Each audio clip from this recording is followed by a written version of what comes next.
All right. Hello, everyone, and welcome. My name is William Hurley, and I'm the Professional Development Coordinator here with NACIS. And I want to thank you all for joining us in today's webinar, To Build or Not to Build Parking Supply, Demand, and Autonomous Vehicles. I do want to inform all of our attendees today that this program is being recorded, largely for our friends who couldn't be here today because of the many COVID meetings that are happening as fall creeps ever closer. And I'm really excited to get started. And I just have a few things to say before I turn things over to David, just in case we have folks in the audience who haven't joined us for a webinar before. As you may have noticed upon logging in, your phone or your computer microphone is muted, but there are still a few ways you can get in touch with either David or myself if you have any questions. If you have a really quick and easy question, feel free to use the Q&A feature and I will type out a response to you if it is something that I can address just with a chat response back. If you do have a more discussion-based question that you'd like David to address, still use the Q&A feature and enter that question as soon as it comes to mind, but I may tag that we will answer that live at the end of the presentation to ensure that David can get through all of the slides and all of the material before we circle around on questions. We also have a chat box that you can use if you just want to send a message either to myself and David or all of the attendees. For that latter category, that's more of a recommendation for if you have like a really great resource or a link that relates to the conversation that you'd like to share with everybody else. And with those pieces now out of the way, I'm going to turn things over to David to kick things off for us. So take it away. All right, thank you, William. Thanks everybody for coming. I wish I could see you. But I'm glad to have your company today. As the intro slide suggests, this is a presentation that I first gave at the 2019 C3X in Phoenix. William asked if I would reprise it for a webinar today, and I'm happy to do it. And I'm looking forward to virtually attending this year's C3X, though, again, I'm disappointed I won't be seeing all of you in person. So topic, as William suggested, is to build or not to build, around the questions of parking supply and demand and the coming advent of autonomous vehicles. In the LinkedIn invitation for this, there was a poll about when people thought autonomous vehicles would be coming into play in a significant way, and we're going to get to that result later in there and talk about what Walker's projection of that is based on some consensus research. But we'll build up to that. So we're going to talk about parking system management and move into supply and demand mitigation strategies, and then talk about how we layer the coming of autonomous vehicles into that conversation. So first, parking system management. So it is my considered opinion that every university should have a crane as a mascot, but not this kind of crane. This kind of crane, because campuses are constantly developing and evolving and changing. There's densification and infill, so that the space in the centermost portion of campus, the most valuable land, is used for the most valuable purposes, which means that services, often including parking, get moved to the edges of campus. As the campus becomes more complex and as it grows and as it gets more densely developed, the way in which parking has to be managed is different. So what we really see as we look at the evolution of campuses is it goes from initially sort of providing parking, like a mall provides parking. It's just a big sea of parking around a building, to operating it, which means a little more intentional. Now you're using permits and you're controlling hours or different types of use. And then you move at the most mature organizations to managing parking. And that means managing it a little more closely, more granularly, maybe by zone or even by individual lot, as opposed to having what we call hunting permits. Instead, the permits get allocated and a little more specifically. At the same time as this is happening, we often see that the organizations become, as I'm sure everyone in this room is aware, auxiliary operations, often moving from a public safety or police role to being less of a regulatory environment, more of a customer service environment. And in the context of having this system that is maturing and changing, we look at the ways that the parking supply can be more closely managed. How can you manage it to get the most possible out of it? Because this is the perception, right? This is what people see. And they see that even though the reality may be more like this. Because they want to park right here. They want to park right here next to the buildings, so they just feel like the parking that they want is full. But there may be parking sitting unused in other locations. Certainly not as dramatic as this example, but this is just illustrative of how people's feelings around it are. So it becomes a matter of balance when you're managing supply. So you're managing supply and demand. You're managing how much of the parking you're providing is remote and how much of it is right next to the building. You're managing how much is surface parking and where you have to add parking structures. The cost and the convenience of the parking. Not everybody can park right outside the door. Balancing the need to sustain the auxiliary in a financially sustainable way, meet all of the expenses necessary, and provide a level of customer service so that people feel like they're getting a value for what they're paying. And then balancing our acronyms as well. The SOV being the single occupancy vehicle, TDM being transportation demand management, which are the tools that we use to get people out of single occupancy vehicles to, again, help the efficiency with which the system is being operated. But first, this supply management piece. And it's about how you're utilizing the assets that you already have. So this can mean using the existing spaces more evenly, distributing the demand so that you don't have overcrowded lots one place, empty lots another. Using the existing asphalt efficiently. So can you reconfigure or restripe a lot to get more space out of the area you already have paved? Reducing demand, using pricing strategies or transportation demand management, adding capacity, perhaps using things, facilities that already exist, or ultimately perhaps you have to add lots or parking structures on campus. We're going to go through each one of these quickly. Now, there are so many pieces of this presentation that could be all presentations of their own. I'm trying to give you a good overview of supply management, demand management techniques, though we could certainly find ways to go into more detail with that. So supply management. This is a campus at which we worked. And you can see that this is really the heart of campus right here. The demand, the red lots are the ones that are nearly full or full throughout the day. The yellow are a little less full, and the green have significant capacity in them. And it could be, parking along the street here or in lots. This facility is actually just a little bit further up this way.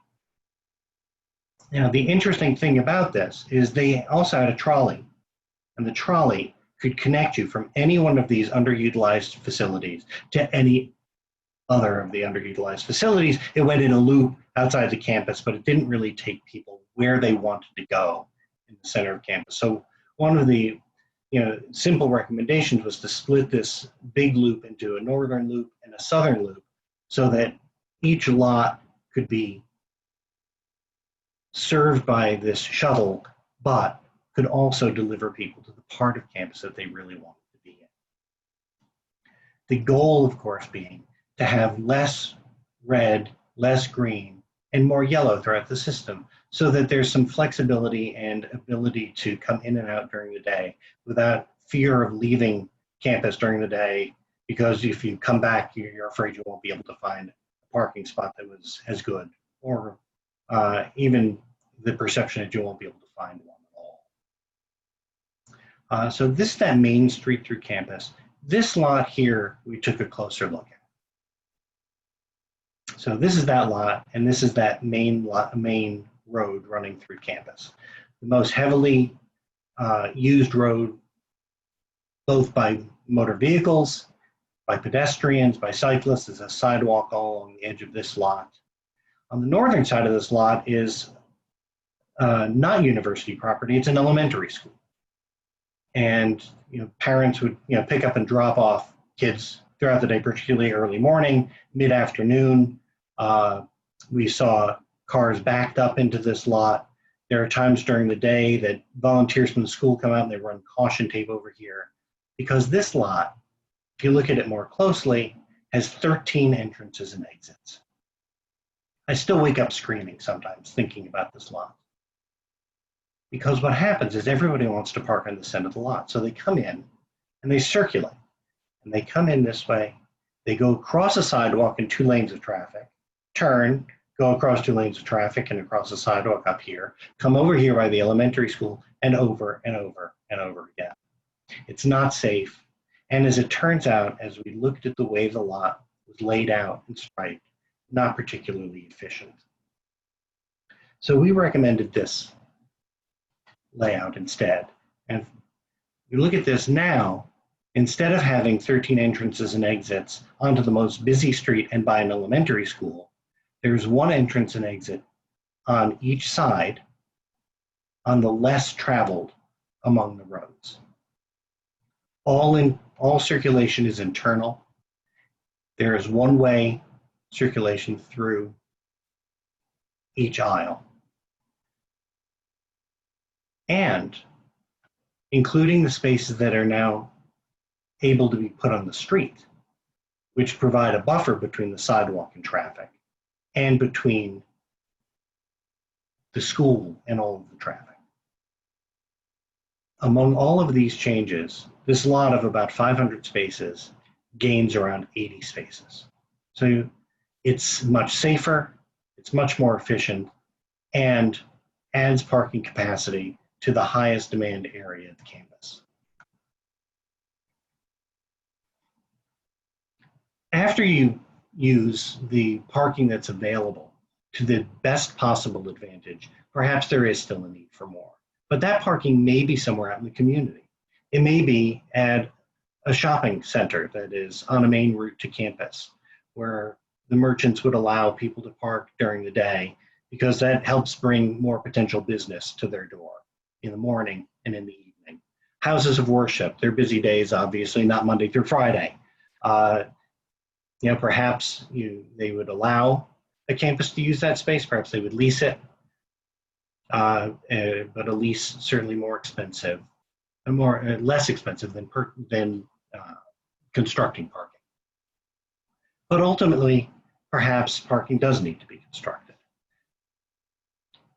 But that is a financial decision. It is a land use decision, a minimum expense, likely, particularly on a college campus where the architecture is important, of $20,000 per space or more to construct parking.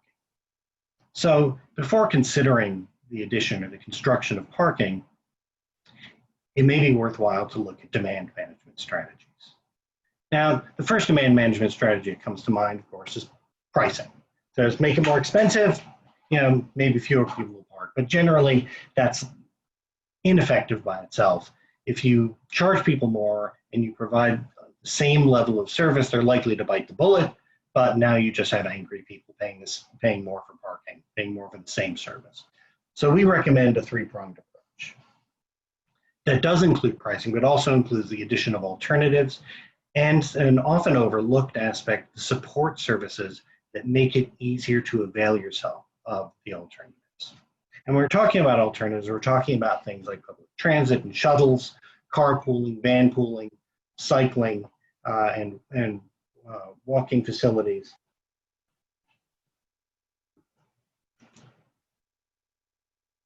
And we can look at a little more closely at each of these. So public transit and shuttles, it's not enough simply that they're there.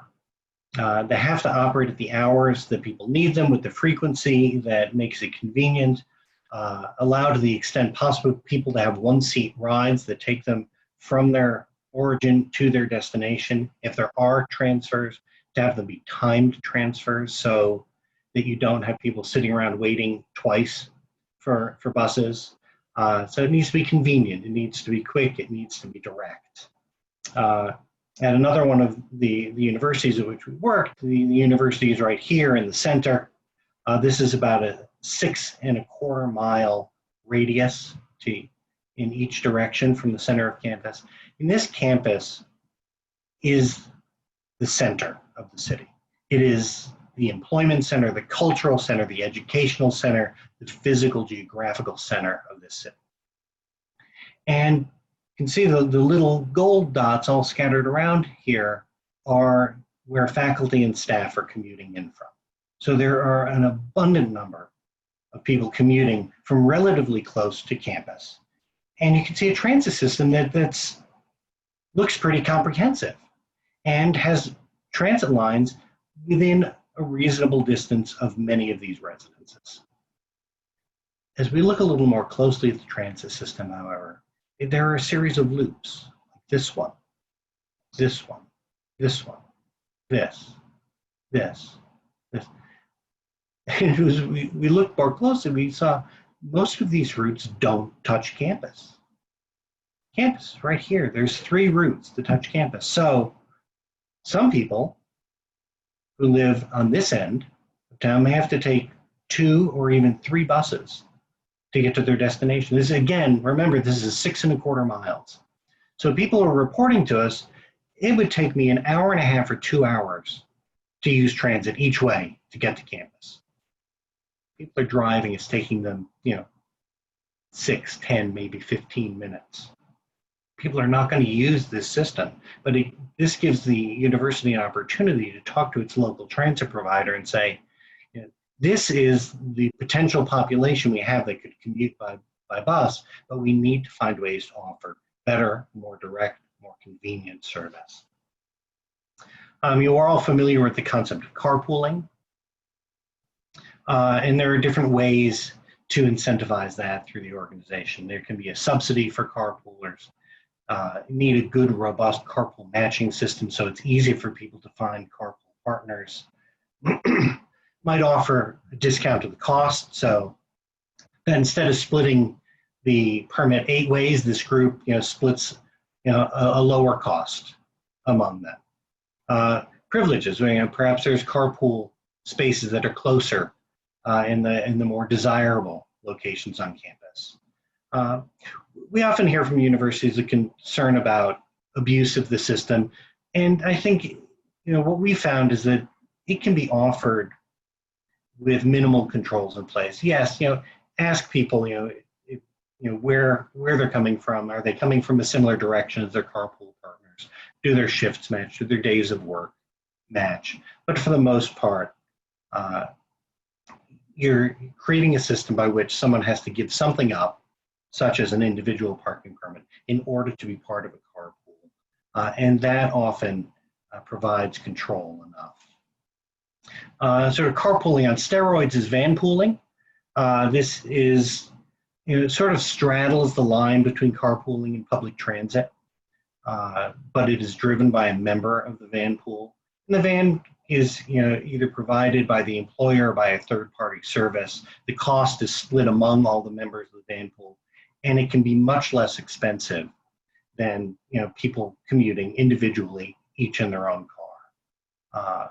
It tends to be effective where it's just far enough away that transit becomes less dense, so it just is not at the level of service that can be convenient for most people. So usually we're talking about round trip commutes of 20 miles or more for van pools. But it's not just about having the options. We worked with a desert laboratory complex, and this complex was located such that people were commuting 100 or 140 miles round trip every day. It's a long way. It's a lot of commuting. So by way of alternative, they provided park and ride lots in all of the major communities surrounding this complex.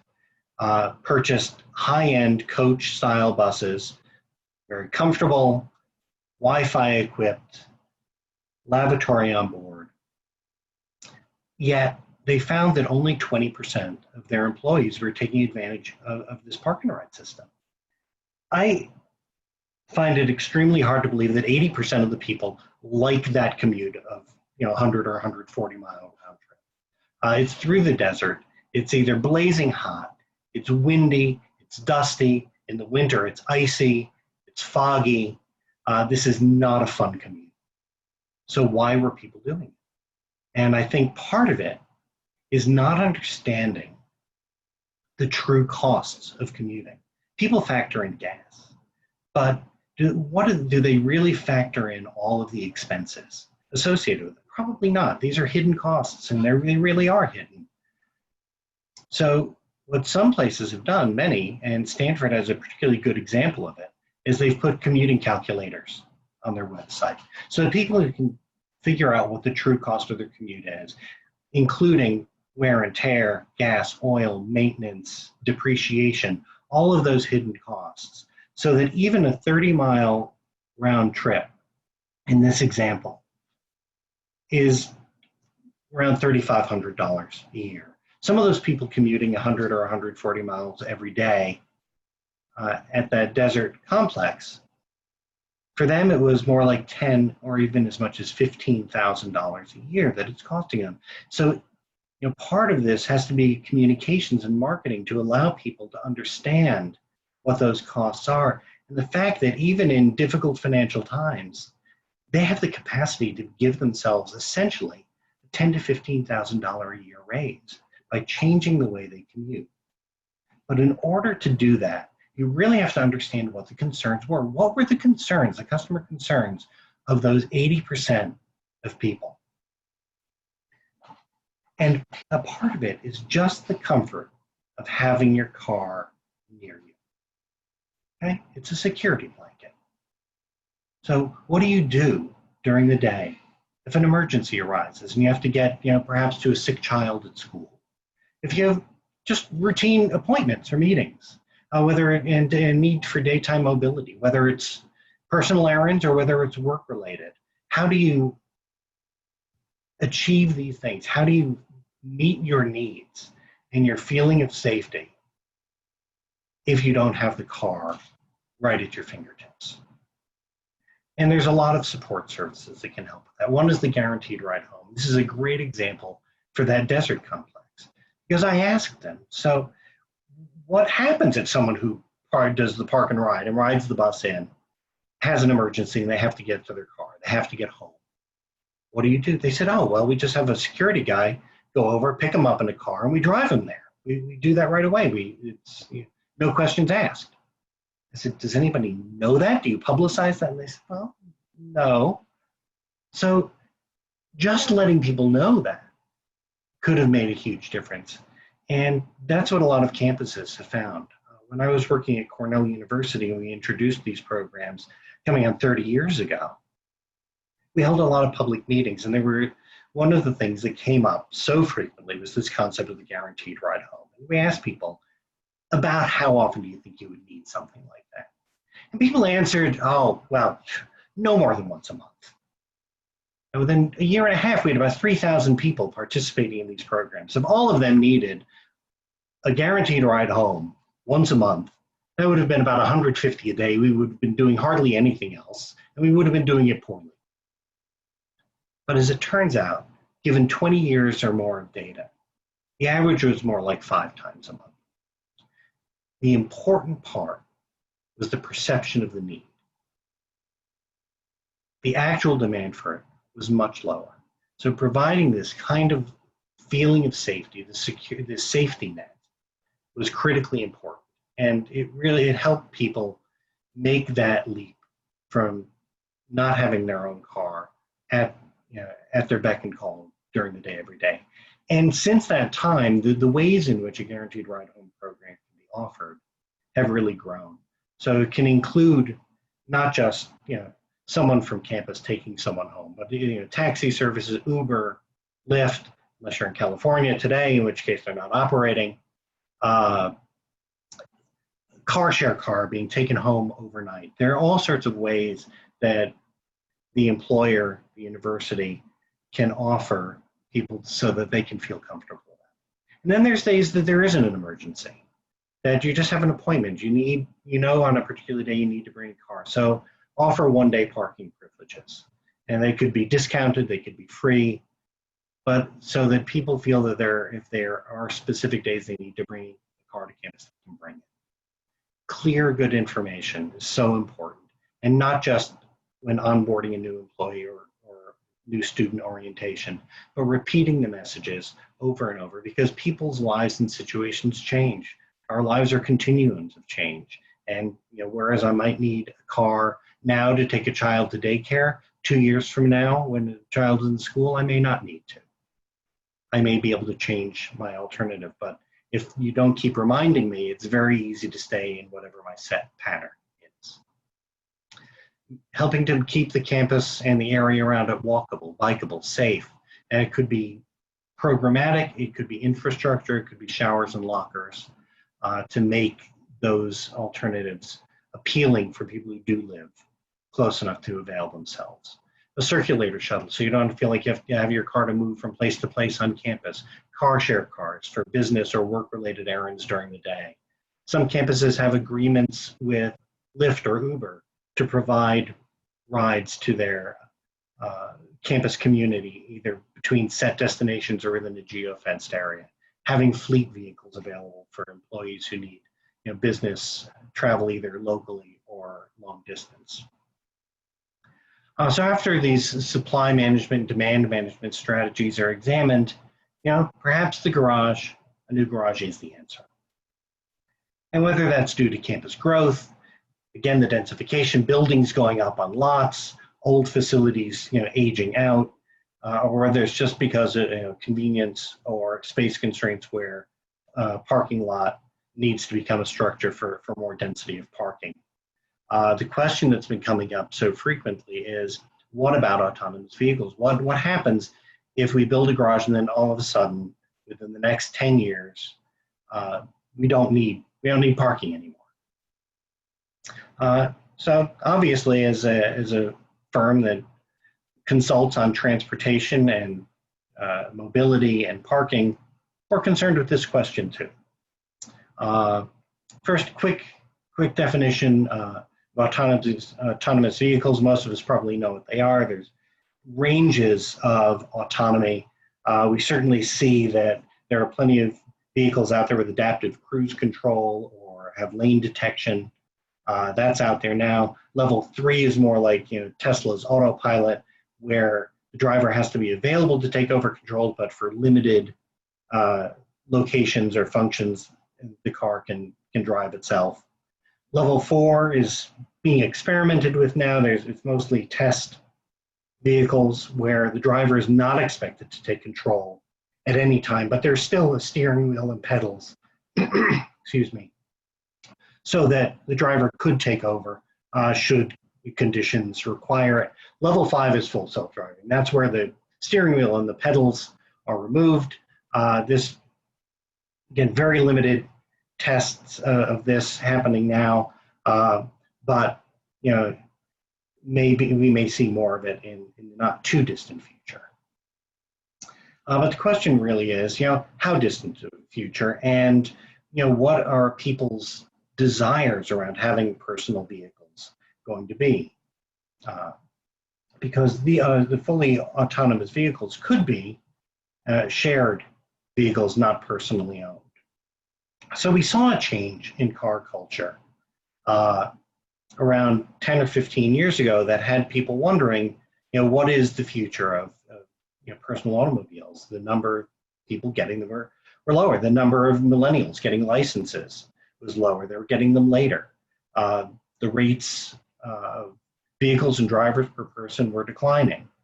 Boomers were reaching their peak car ownership and also approaching retirement. But through this time, even as there were fluctuations, Population continued to grow, and single occupant vehicle commuting did not decline. And in fact, the trend that we were seeing with car-free families and one-car families, it's actually been on the decline for the last few years, and two-car households have been increasing. And there's a lot of possible reasons for it. You know, millennials are now having children and moving to the suburbs. Gen Y are getting old enough to have reached driving age. So with this in mind, and thinking about the splashy headlines that we've seen about autonomous vehicles causing a 90% reduction in the need for parking in the next 15 or 20 years, we feel like this is a fallacy based on looking at really some broad consensus study, and that the conclusions were taken out of context. That even some of the studies that were saying 90%, when you read into them a little more closely, it was more of a reduction in trips than in parking demand. It was focusing on people who stayed inside very specific geographic areas. It assumed that everyone who could would use shared autonomous vehicles instead of personally owned vehicles. And it was not representative of all those who park today. So it leads us to our poll question. The poll question was, by what year do you think autonomous vehicles will account for 33% of all vehicles on the road? So of the people who answered that LinkedIn poll, 42% suggested it would be by 2040. Someone took issue with the 2030 to 2040 range, saying it's going to be earlier. 39% said between 2040 and 2050, 13% said later than 2050, and 5% said it's never going to happen. So what did our research tell us? The research showed something that is pretty interesting. The number of autonomous vehicles that we project will be sold will be going up fairly dramatically, so that potentially in a high disruption scenario, it could be as many as 90% of vehicles between 2035 and 2040. The shared autonomous vehicles, like as if it was an Uber or a Lyft service, are in orange, the personally owned in blue. It's the non-autonomous vehicles that are in gray, and showing as rapidly shrinking over the next couple decades. But the other half of this equation is that the vehicles, the non-autonomous vehicles, take a while to come out of circulation. The average car is on the road about 11 years. So when you factor that in, you can see the number of non-autonomous vehicles on the road shrinking over time, and the number of autonomous vehicles growing. But what this leads to is, even under a high disruption scenario where autonomous vehicles are adopted quickly, the infrastructure is adapted adequately to handle it, and people feel a safety and a confidence in the technology. We're seeing that it doesn't hit that 33% mark until around 2050. So at the earliest, by about that second wedge of our pie chart there.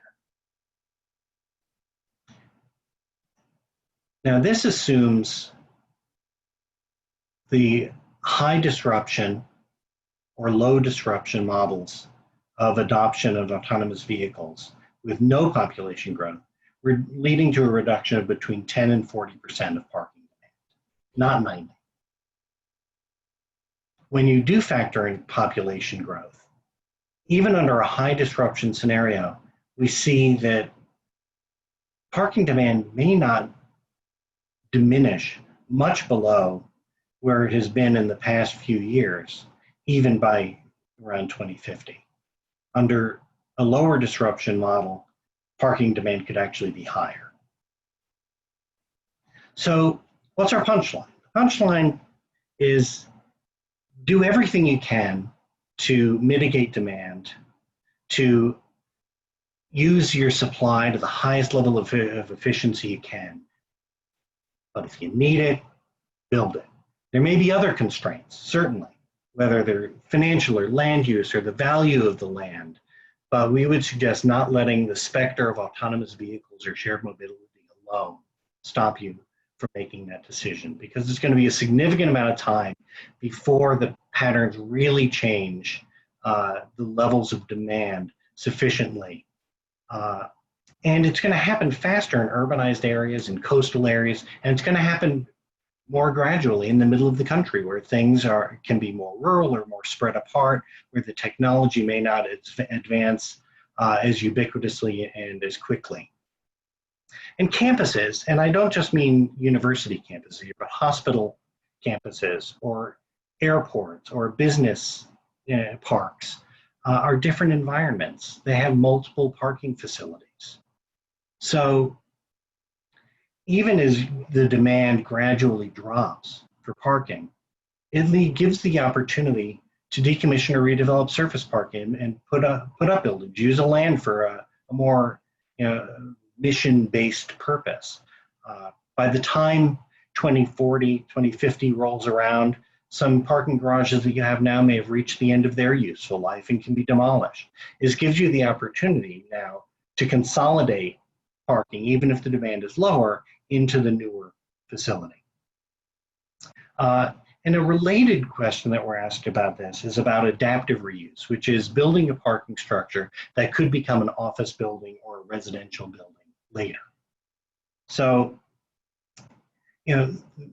that certainly is possible. In order to do that, it has to be flat floors with a ramping system. The floor to ceiling height has to be higher to accommodate the utilities and the headroom necessary for an occupied space versus a parking structure. And it has to be able to support a heavier load. It may seem counterintuitive, but there is a higher load factor for office use or for residential use than for parking. There's more pounds per square inch. So generally, for the same reasons, we're not recommending putting off a garage because of the specter of autonomous vehicles. We're not really recommending that you pay the kind of premium that is necessary for adaptive reuse. Because again, we think that the garage built today can still be in service 30, 40, 50 years from now, even if it's because you're consolidating other uses into it. So that was the punchline. That's what this all led up to. I hope it was worth the journey, and I'm happy to take any questions now. Terrific. And as a reminder, if you haven't already entered a question into the Q&A, now is a great time to do so while we jump into the first question. David, the first question is, in this climate where additional construction renovation projects might be frowned upon, what talking points would you recommend including when needing to discuss ROI?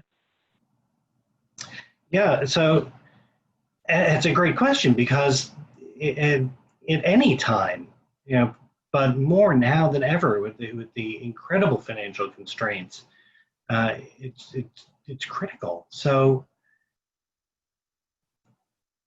again, I think the approach of using the least expensive approaches first is important. I think, in any case, and I've got colleagues who design parking garages. They'd be thrilled when I recommend a parking garage, but it's going to be among the last things that I recommend because it is a much more difficult return on investment. The return on investment of using what you have the most efficiently, even if that entails some degree of investment in demand management programs or in restriping or reconfiguring a lot, is much less expensive than a parking structure. However, if you've exhausted all other potential mitigations, then I think you can demonstrate that there's a return on investment in terms of the level of service that you're providing to the customers of building a structure.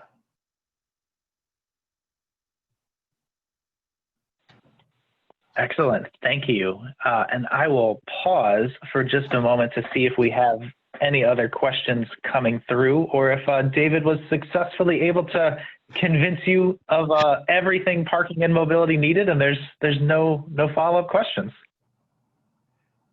Or just to anticipate the questions. All right. Well, there might be at least one more question. David, what is the normal maintenance cost that should be budgeted yearly for a parking deck per space? For parking structure, we normally recommend a sinking fund be established because the amount of expense varies so much from year to year. Some years it may just be minor crack sealing. Some years it may be, replacing the traffic coatings or the expansion joints. So we recommend about $200 per space per year be put aside for a parking structure. Inflate that, with the cost of inflation so that it's a little more than that each year. And you have that then as a bank so you can have the less expensive repairs on some years and the more expensive, you'll have enough money set aside when it's time for those. And recommend really putting that money aside on a per space per year basis from the very first year the structure is open.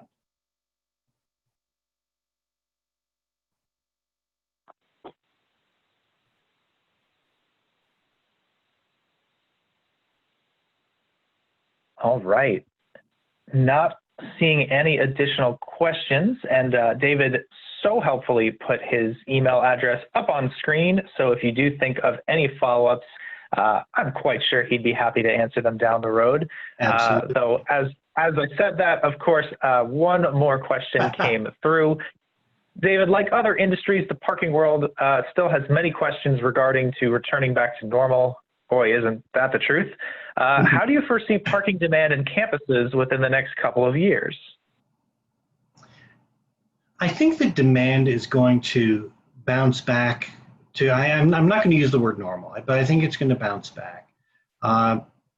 Partially because people don't want to use shared modes, even those who were using them before. A lot of campuses that have had a ban on freshman parking, for example, are rescinding that at least temporarily, so that students are less uncomfortable coming to campus and thinking that they might have to get out of Dodge on short notice. I think the main thing that's going to change, more so than the total number of spaces in demand on a particular day, is the way in which those spaces are being used. I think campuses are reasonably looking at, and we've been working with some on this, at the concept of getting rid of long-term permits, monthly permits, semester permits, annual permits, in favor of something that addresses people's changing needs from day to day, where they might not need to come to campus every day, or they might in fact not be welcome to come to campus every day. So really kind of rethinking the model by which that parking is sold to, again, be able to get the most use out of it while having people feel confident that they'll be able to find space when they need it.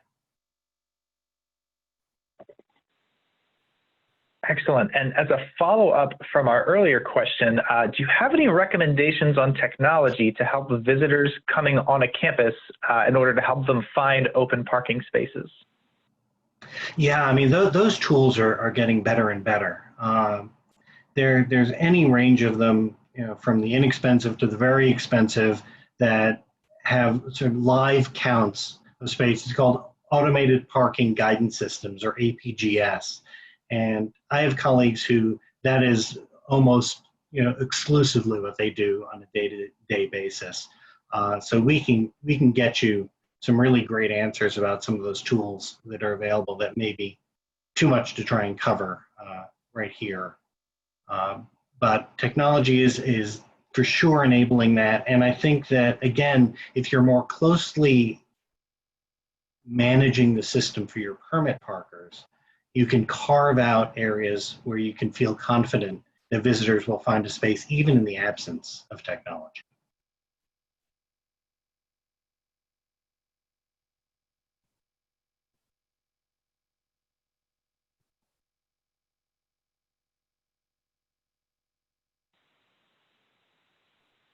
All righty. And I echo David's comment about being able to provide a little bit more information offline in a more palatable written format, as I know sometimes those app recommendations can be a bit better over email. I do want to pass along a huge thanks to David for sharing this information with us, and a huge thanks to everyone in attendance for absorbing this information and asking such great questions. These sessions always are just a little bit stronger when we have that extra discussion at the end. So can't stress enough how much I appreciate those terrific questions. And I'm also very happy to cede a little bit of time back into everyone's no doubt busy days. If you did join us late and weren't able to hear the entire presentation, the recording will be available on the NACIS website in the next few business days. I will send an email out to all registered attendees once that's live, so no need to keep refreshing the page each day to see when it's there. We certainly hope to see you all at future webinars and roundtables in upcoming weeks. And as always, we have our one-click anonymous feedback survey up on screen if you'd like to let us know how you felt the presentation went. Thank you again, everyone, for your participation. If we have any cast in the audience, please do feel free to upload a credit tracking form for this activity. And on behalf of everyone at NACIS, I hope that you all have a terrific rest of the day. Hey. Thank you, everybody.